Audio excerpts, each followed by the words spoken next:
So I open up the door, two men kick in the door with Uzis. The robber grabbed my younger sister, told my mom that if she didn't get them the money that they was gonna kill my little sister.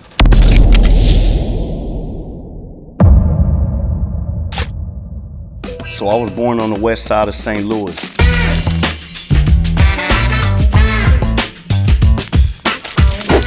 St. Louis in the late 70s, early 80s was one of the most dangerous cities in the United States. My father was a drug addict and my mother was one of the city's queens. She sold tons of dope and had workers all over the city. Well, one morning, one of her workers came to the house. So I opened up the door, two men kick in the door with Uzis and takes us upstairs. The robber grabbed my younger sister, told my mom that if she didn't get them the money that they was gonna kill my little sister. She like, look, let my baby go and I'll give you what you want. At the same time, the FBI was getting ready to kick in the door.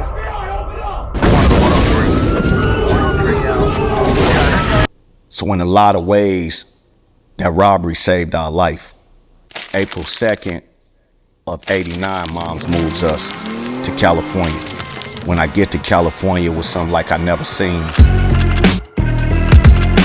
It's a long way from the ghettos and the hard streets of St. Louis. But my first friends was the Davis family. They were four brothers from neighborhood Crip.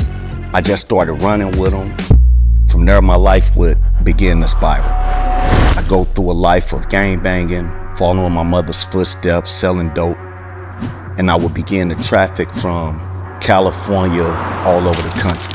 I get to St. Louis, I hook up with a group of dudes. I began to teach these dudes things that we would do in California. Next thing you know, they gang banging, hustling, and doing what they do.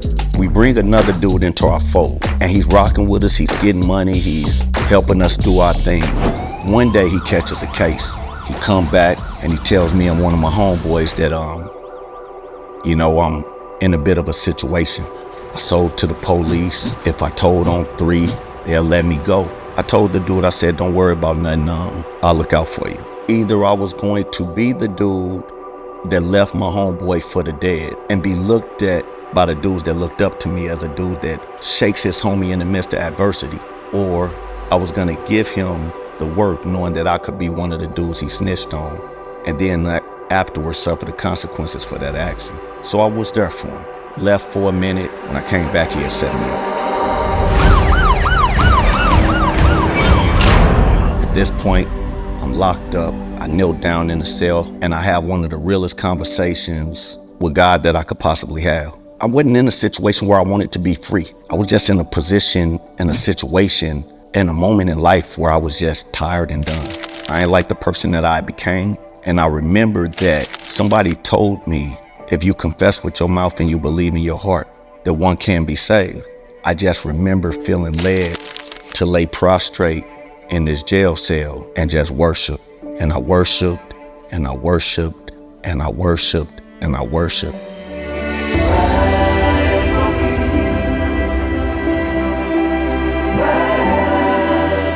After that worship, God set me free. I can't tell you if I was set free from hustling in that moment, but I was set free from jail.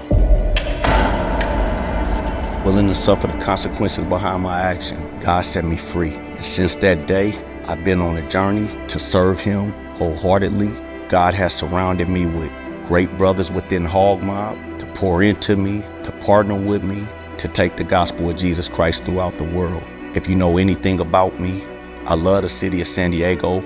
I wear it proudly, and I will continue this journey until every loved one, homeboy from my hood, my enemies, and those in the corporate field that I'm able to work with today receive Christ.